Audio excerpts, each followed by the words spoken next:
3 of you, that's encouraging. That's better than nothing. Luke chapter 16, verse 1, Jesus said to his disciples, there was a rich man whose manager was accused of wasting his possessions. So he called him in and asked him, what is this that I hear about you? Give an account of your management, because you cannot be a manager any longer. The manager said to himself, what shall I do now? My master is taking away my job. I'm not strong enough to dig, and I'm ashamed to beg. I know what I'll do, so that when I lose my job here, people will welcome me into their houses. So he called in each one of his master's debtors, and he asked the first, how much do you owe my master? 800 gallons of olive oil, he replied. The manager told him, take your bill, sit down quickly, and make it 400. Then he asked the second, and how much do you owe? 1,000 bushels of wheat, he replied. He told him, take your bill, make it 800.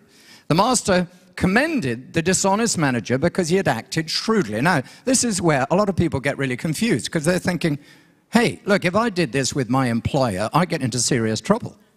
And here is Jesus telling a parable on how we should run our lives. Are you with me? And he's commending a dishonest manager. But he's not talking about honesty. He's talking about wisdom, shrewdness. And he is saying people in this world often are more shrewd with their finances than people in the church. Are you with me? So he goes on to say, I tell you, use worldly wealth to gain friends for yourselves, so that when it is gone, you will be welcomed into eternal dwellings.